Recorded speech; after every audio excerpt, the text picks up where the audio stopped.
Hello everyone, welcome back to my YouTube channel science classes. आज की इस video में मैंने चैप्टर स्टार्ट कराया था। इससे पहले वाली वीडियो में आपको चैप्टर 9 स्टार्ट किया था, मोशन एंड टाइम। तो उस चैप्टर को ही आगे कंटिन्यू करते हुए आज का हमारा टॉपिक रहेगा यूनिट ऑफ टाइम। मैंने आपको पहले मेजरमेंट ऑफ टाइम से रिलेटेड इससे पहले वाली वीडियो में डिस्कशन किया था कि पहले एंशिएंट टाइम में लोग कैसे टाइम को मेजर करते थे। उसमें सन डायल यूज हुआ था, आवर ग्लास यानी सैंड क्लॉक यूज हुई थी, जंतर मंतर का भी यूज हुआ था। उसके बाद में आज का टॉपिक जो है वो है हमारा यूनिट ऑफ टाइम। तो चलिए स्टार्ट करते हैं। सबसे पहले हम बात करेंगे एसआई यूनिट ऑफ टाइम। तो हमें पता होना चाहिए कि एसआई यूनिट ऑफ टाइम क्या होती है। The SI unit of time is second.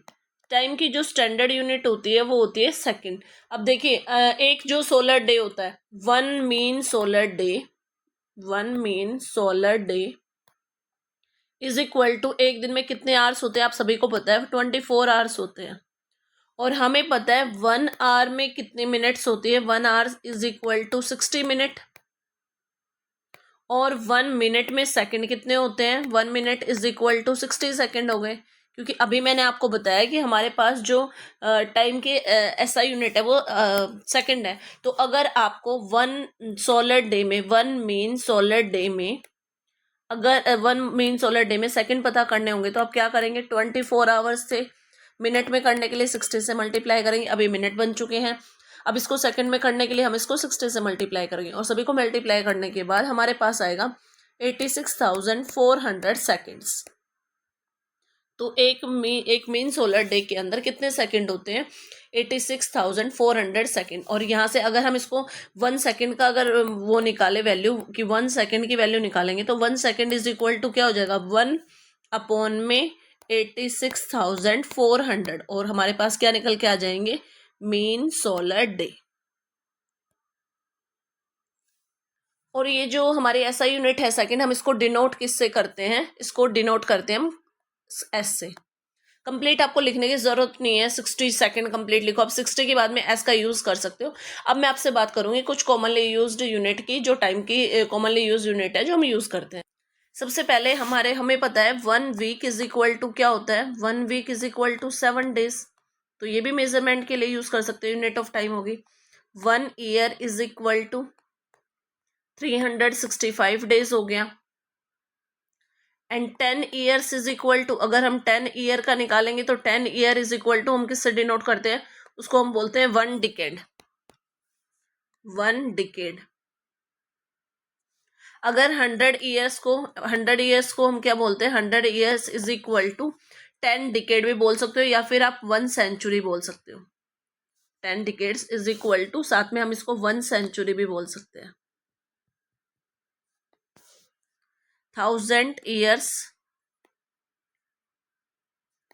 Is equal to 10 centuries is equal to 1 millennium भी बोल सकते हैं हम इसको। कन्वर्जन आपको समझ आया। देखिए 1 वीक में 7 डेज होते हैं, सिंपल सा है। एक ईयर में 365 डेज होते हैं। 10 ईयर को हम 1 डिकेड बोलते हैं। अगर 100 ईयर्स आ जाएंगे तो उन्हें हम 10 डिकेड्स, या फिर आप उसको सिंपली 1 सेंचुरी भी बोल सकते हैं। और जब 1000 ईयर्स हो जाते हैं तो वो 10 डिकेड, या फिर वो कंप्लीटली क्या बनाता है, 1 मिलेनियम। तो ये थी आपके कुछ simple common units of time. अब अगर हम बात करें यहाँ पे कि हमें मेजर करना है, पता है क्या, कि अगर आपको 1 सेकंड का 1/10 और 1/100th पार्ट अगर आपको मेजर करना है, तो इतनी स्मॉलेस्ट यूनिट को मेजर करने के लिए हम, जैसे जो लैब्स में यूज होता है, स्पोर्ट्स में यूज होता है, तो इस सारे मेजरमेंट के लिए हम किसका यूज करते हैं, स्टॉप वॉच।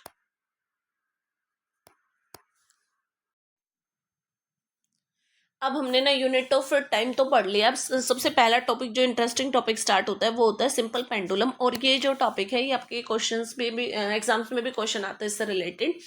तो मैं ना आपको सिंपल पेंडुलम कराने से पहले हम यहाँ पे बात करेंगे पीरियोडिक मोशन की। कि सबसे पहले आपको ना ये पता होना चाहिए what is periodic motion. Simply अगर यहाँ पे बात करें पीरियोडिक मोशन की, तो पीरियोडिक मोशन एक ऐसा मोशन होता है जो अपने आप को रिपीट करता है but in equal interval of time. Such type of motion is called periodic motion. तो सिंपल से डेफिनेशन लिखेंगे, a motion a motion that repeats itself,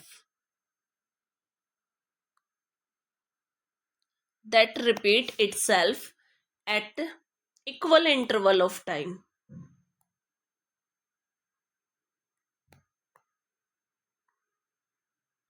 एक ऐसा मोशन जो अपने आप को ना इक्वल इंटरवल ऑफ टाइम के अंदर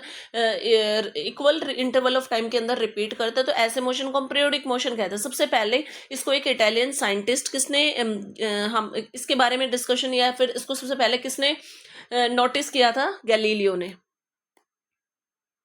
फर्स्टली गैलीलियो एक इटालियन साइंटिस्ट है जिन्होंने नोटिस किया था एक swinging body as has a regular beats. एक स्विंगिंग बॉडी थी जिसके ऊपर रेगुलर बीट्स थे and can be used for measuring. और उन्होंने फिर वहां पे डिसाइड किया कि इसको तो हम यूज कर सकते हैं, इस टाइप के मोशन को हम यूज कर सकते हैं टाइमिंग पर्पज के लिए। फॉर एग्जाम्पल, अगर आप एक स्विंग के ऊपर राइड करते हो तो जो time it takes from one side to another side is constant. अब सिंपली यहाँ पे हमारे पास ये स्विंग है, ठीक है। अब ये यहाँ पे आपकी कांस्टेंट पोजीशन, आप इससे कितना आगे जाएंगे और कितना ही आप इसके ऊपर पीछे जाएंगे, ये वाला जो मोशन होता है इसमें देखो एक साइड में ये गया एंड सेकंड साइड यहाँ पे चला गया। तो ये जो आपके पास जो इक्वल इंटरवल्स है, जैसा मैंने डेफिनेशन में लिखा, मोशन का मतलब क्या होता है? Changing the position. तो यहाँ से अगर ये फॉरवर्ड जा रहा है तो ये क्या कर रहा है? अपनी पोजीशन को चेंज कर रहा है। वापस से ये यहाँ पे आएगा, देन ये उतनी ही पोजीशन से पीछे की तरफ जाएगा। तो इसमें क्या हो रहा है कि जो हमारे पास मोशन है वो अपने आप को रिपीट कर रहा है in equal interval of time. This is called periodic motion. तो अब हम वापस से आते हैं अपने टॉपिक पे, सिंपल पेंडुलम। सबसे पहले हम इसके डेफिनेशन की बात करेंगे कि सबसे पहले हमें ये पता होना चाहिए व्हाट इज सिंपल पेंडुलम। तो हम लिखेंगे it is defined as a heavy point mass.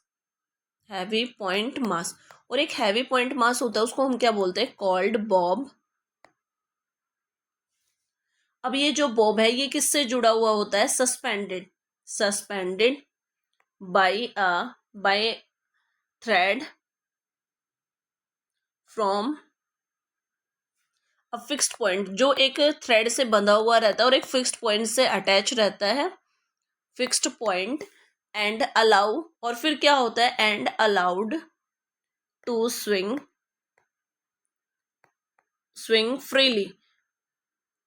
Freely under the influence of gravity के अकॉर्डिंग वो फ्रीली क्या करेगा? आगे पीछे टू एंड फ्रो मूवमेंट करेगा under the influence of gravity. This is the complete definition of simple pendulum. तो simple pendulum का सबसे पहले हम एक डायग्राम बनाएंगे। तो देखिए, सिंपल ये मैंने यहाँ पे लिया है एक फिक्स्ड पॉइंट, ठीक है। इसको मैंने ऐसे मेंशन किया, ये फिक्स्ड पॉइंट है। अब ये फिक्स्ड पॉइंट जो है ये एक हमारे पास थ्रेड से इक्वली बाइंडेड है, और इस थ्रेड के साथ में देखिए यहाँ पे ये बॉब है जो मैंने अभी लिखा था, एक मास, पॉइंट मास जो होता है इसको हम बॉब कहते हैं, ठीक है। अब क्या होगा ये? अब ये इक्वली अपना टू एंड फ्रो मूवमेंट करेगा दिस टाइप से। ये इसकी पोजीशंस चेंज हो जाएंगी इसके अकॉर्डिंग।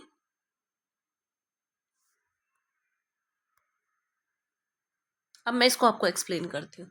देखिए यहाँ पे ये जो ए, इसको ए पोजीशन बना लेते हैं, ये बी हो गई है और ये सी हो गई। ए पोजीशन कौन सी है? इसकी मेन पोजीशन है, मेन पोजीशन। और ये देखिए सी एंड बी, जो ये बी है and C also, both are extreme position. इन दोनों पोजीशंस को हम क्या बोलेंगे? Extreme position. तो ये अपनी मेन पोजीशन पे था। सिंपली सबसे पहले ये क्या था? अपनी मेन पोजीशन पे था, but due to the influence of gravity ये क्या करेगा? स्विंग करेगा, एक बार आगे की तरफ जाएगा, देन ये बैकवर्ड मूवमेंट करेगा। और इन दो जो आगे की तरफ गया है ये हमारे पास इस पोजीशन पे आके ये रुक गया है, तो इस पोजीशन को हम क्या बोलेंगे? Extreme position. जितना ये पीछे जाएगा वहां पे जाके फिर से ये बैकवर्ड जाएगा, तो इस पोजीशन को भी हम क्या बोलेंगे? Extreme position. अब देखिए डेफिनेशन आपको समझ आ गई, डायग्राम भी क्लियर हो गया। अब कुछ टर्म्स जो पेंडुलम से रिलेटेड होती है, तो सबसे पहले हम बात करेंगे लेंथ ऑफ पेंडुलम। तो सिंपली आपको पता होना चाहिए कि लेंथ ऑफ पेंडुलम क्या होता है। देखो जो लेंथ को हम ना एल से डिनोट करते हैं, ठीक है, लेंथ को हम एल से डिनोट करते हैं, और ये डिस्टेंस होती है between the point of suspension and the centre of the body. Distance simply लिख देते हैं, distance between point of suspension, point of suspension and the center of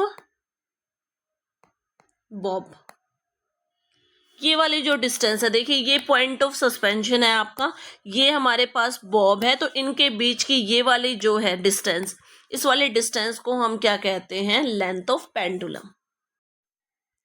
second जिस टर्म पे बात करेंगे वो है ओसिलेशन।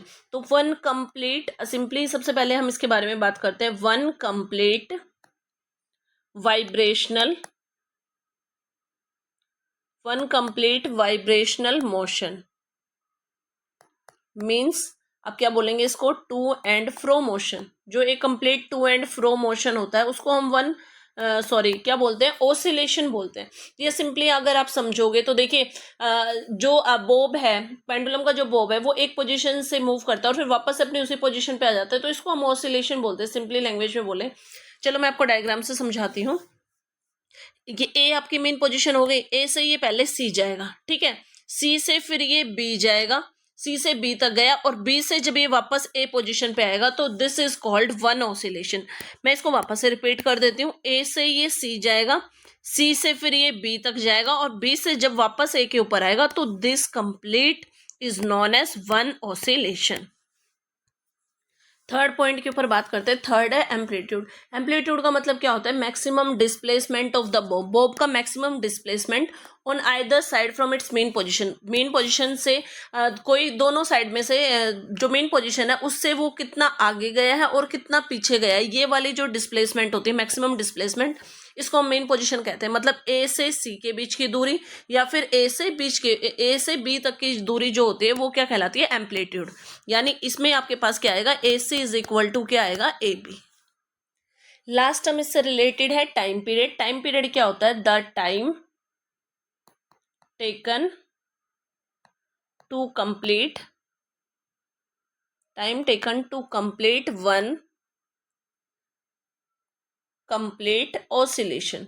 एक ऑसिलेशन को कंप्लीट करने के लिए जितना टाइम लगता है उसको हम क्या बोलते हैं, is called its time period. ये कुछ टर्म्स थी जो आपको पता होनी चाहिए, इवन आपको एग्जाम्स में भी डिस्कशन आपको पता होना चाहिए, इससे रिलेटेड क्वेश्चंस भी पूछे जाते हैं। तो यहाँ तक आपका पेंडुलम, जो सिंपल पेंडुलम था, वो मैंने आपको अच्छे से एक्सप्लेन कर दिया है। आज की वीडियो यहीं तक।